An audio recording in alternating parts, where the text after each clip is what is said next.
Radio. What's good, everybody? It's your boy Manny, and it's me, guys. She's back. Hi, everybody. I'm so excited to be here. I know it's been a while. Welcome. It's been a very long while, but I'm so excited to be here, everyone. I'm so excited to sit down with Manny again and just have some serious conversations, positive conversations here with Dr. Monarrez. It's very nice to meet you. I'm so excited to be here today. Thank you. So, in case y'all forgot, this is Charisse Villanueva, Miss V. For a lot of people, because you are an educator. I teach 5th grade ELA in a school in our lovely city of Worcester. So I am here to talk to our beautiful superintendent, not only as a teacher, but as a parent as well, because my son is a 15-year-old boy that does go to a high school in Worcester. So I'm very excited to hear a little bit more about her, learn a lot more about you. And I did, because I've been sitting here listening as, you know, that first segment went on when they were just trying to get to know each other a little bit better. So as I'm starting to get to know her a little bit more as our superintendent, I'm excited to sit here and talk to her a little bit more. Welcome to the show. I'm so happy to have you back. Everybody, welcome back, Charisse. I'm so happy to have you. Yay. And now, you know, you are the star of the day. So we're going to come back to Dr. Monarrez. I like watching the reunion. It's very nice. I'm feeling the love. It's been too long. So before we get back to you, you know, congratulations on everything you've been doing. Thank you so much. Congratulations on the success of your business. Thank For those you so who much. don't know, go follow at Lunchbox Munchies on Instagram and Facebook right now. Like, follow, for share. all your catering needs. If you like cheese, and who doesn't like cheese? There are some people who don't like cheese, which I think is weird, but I won't yuck their yum. Well, not yuck your yum. You like cheese? But if you like cheese. Yeah. Love cheese. That's great. Love cheese. Paired with your favorite wine. Delicious. Chef's kiss. With some sausage roses. It's salami. Salami. Well, I mean, I guess salami could be considered a sausage. I was making salami roses last night. He was. Oh. I didn't know I could. They came out gorgeous. That's nice. I couldn't do that. I'm all about the cheese and then the olives. Well, stay tuned, because pretty soon I will be hosting some charcuterie classes, but we're not talking about that right now. We'll I can definitely teach you how to roll that salami. I like into a beautiful rose. Okay. And then you'll be able to make nice little charcuterie boards at home. Or Or you could just call Lunchbox Munchies. You know, because you're a very busy person. A little. I don't know how much actual time you've had to explore since you came to Worcester back in July, but I know you've been really boots to the ground, working very hard for our schools, and so much has changed already. Tell me a little bit about what you see as the impact you have made since coming to Worcester. Gosh, that's a really good question.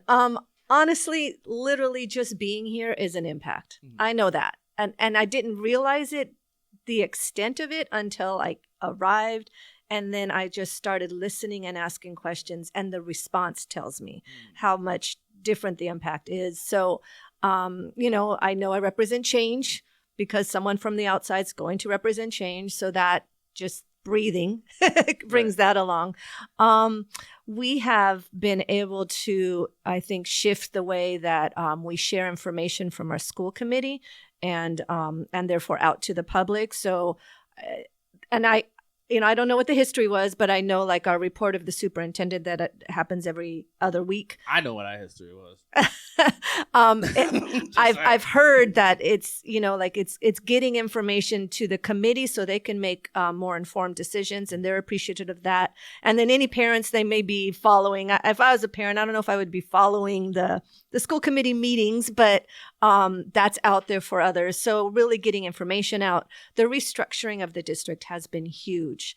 And people are telling me, the people who work in the district, I had no idea we needed this so much. And the analogy we use is I'm a new fish to the water. And so everyone's swimming along in the water, and here comes this new fish, and she says, "So how's the water?" And they said, "What's water?" Because they didn't even know. So you don't know what you don't know, because it's your experience. So I'm just being here, asking questions, and bringing some new ideas, which aren't necessarily new. They're just needed, if you will. Excellent. Yeah.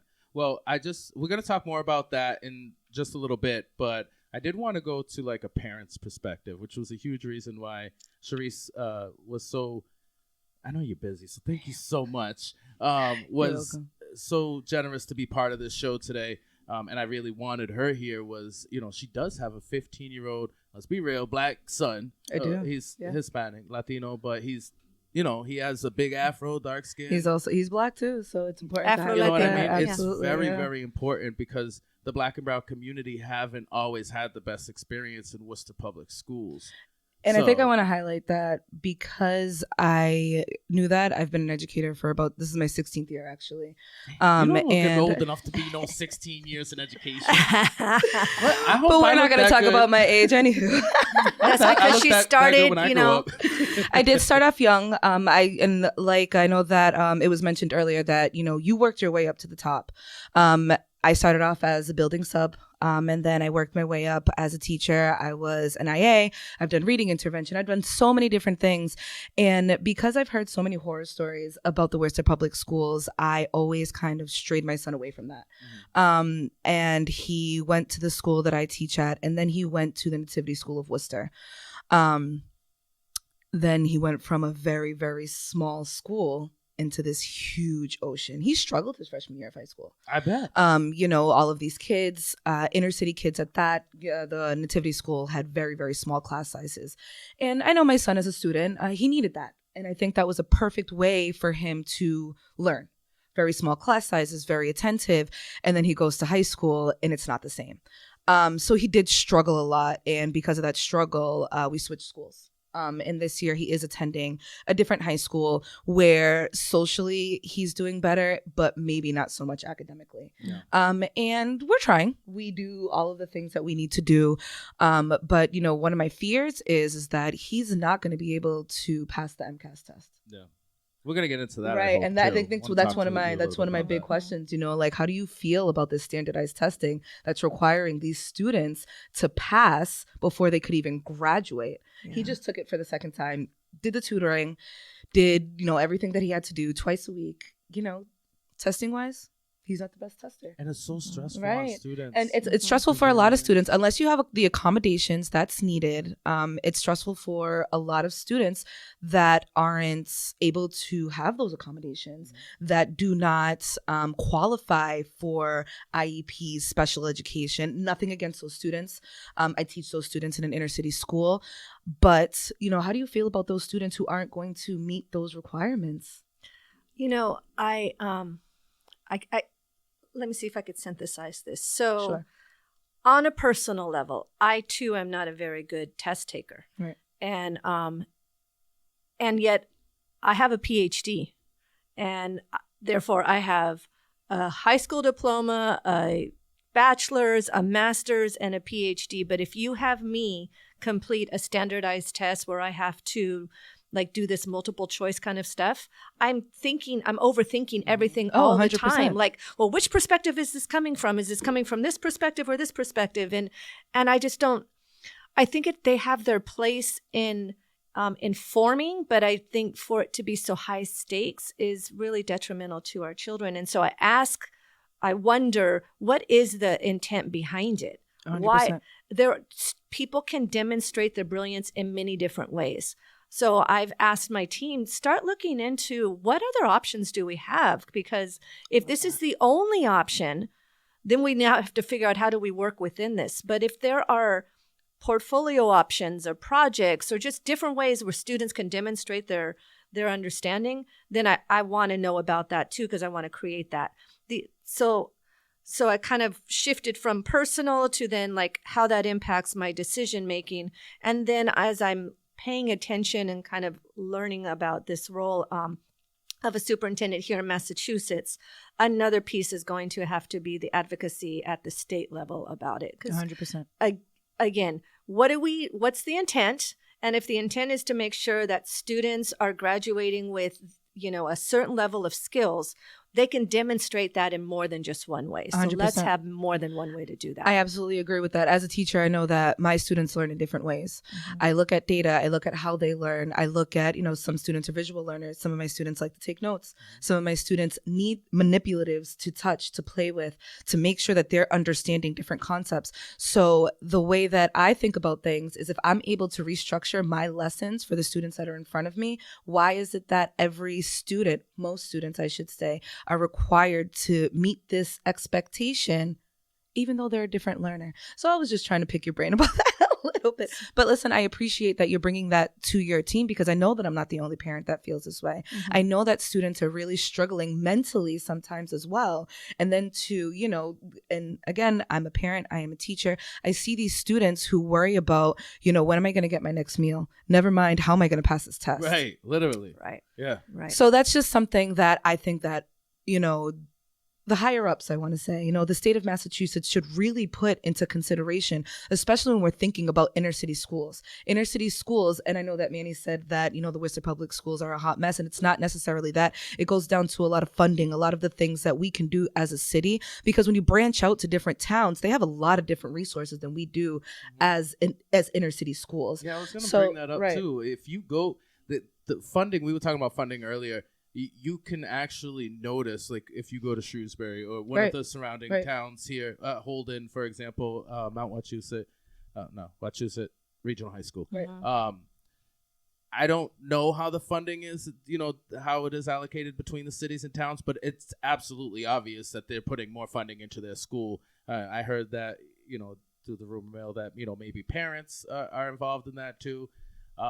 Obviously, that's nothing that you can tackle by yourself right now, but it's definitely something I think we should look at as a community, where the parents come in as well, and really speak to what it is that their kids needs. Like, I think personally, because I'm not a big tester, what's the Voc? Yes. It's just not enough. Every kid that I know wants to go to Worcester Voc. And why do they 100%. want to go to Worcester Voc? Because of the hands-on learning. There's academics. And I think kids they excel better in academics when they know, for example, sports, right? Kids, I think, excel in academics when they know that their sports is on the line, right? Not only that, Manny, I think it's really important to highlight too that students go to Voc because they know that if they can pick up a trade and if they can get that certificate, and not necessarily that they don't have to go to college. Not all children are college kids. Right. If they have that trade and they're learning things and they can go into that trade after high school, or even knowing that they have that little bit of information to grow into another program, not necessarily college. I honestly think that there should be more opportunities for students who do not get into trade schools. Well, and like you were saying, your son, he may not be doing the best academically, but he's a phenomenal He chef. is. So why He aren't is. we able to hone in on those skills? Right. Yes. And develop that, and which, and there's cooking, not a lot of there's schools so much that have math that. and reading involved. Right. Yes. It's not like it's a dead-end career. Right. Everyone wants to eat. Right. Wow, we love to eat. Right. And there's only two high schools that really offer that, Yeah. South and Tech. And, where I live in a district, he's not allowed to go to South, and he did not get accepted into Tech. So, what does he have to do now? Right.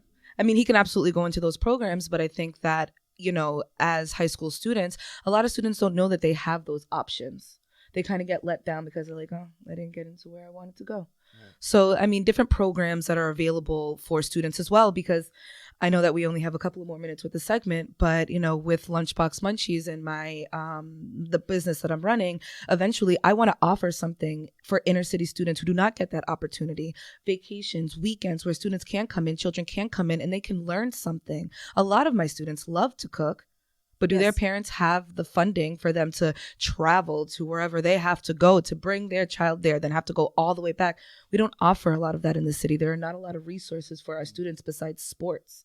Yeah. Yet. So, yet. Yet. Absolutely. Yet. Yet. Love that Right? The power attitude. of yet. Yet, right? Dr. So Rachel Monarrez, yet. I was going to say that that I think so much of it is about having enough to offer. Absolutely. And it's about access and knowledge to people, right? So I don't know if it's necessarily accurate that he couldn't get to South. He would have to be transfer, right? But then he has to get approved, and there has to be enough space 100%. and all that kind of stuff. And how can we do this where we have students? I just have this image of students being able to, especially at the high school level, select where they're going to go, and then we're 100%. transporting them throughout the district. Yeah. And then, like for our little ones after school, especially, but our older ones too, like some after school programming that we're just like all these buses going everywhere, getting them to safe places, because maybe we can't offer it at every high school the way that we would need to. But then how do we partner after school and use that time also? And how do we use our summer programming to still create these spaces where students are excited about what can happen for their future. And then maybe when they think they want to do something, because this happens all the time, you think you want to do this, you start investigating it, and then you're like, oh, I'm not feeling that anymore, right? And we want them to find that out early rather than much later, 100%. right? So that's honestly, I just hired somebody. They're going to be the administrative director for college and career. And I told them, I said, this is the game changer. Your position is the most important. So are you ready for it? Because it's going to be, this is going to be the heavy lift. Everything else is getting us ready to really make these changes for students in the future. That makes me really happy as a parent, even as an educator. Yeah. Dr. Rachel Monarrez, everybody, here on Interviews. It's such a joy talking to you and, just getting these ideas out there, and who knows where they could lead us to. But right now, I have to lead us to a break, and we will be right back here on Interviews.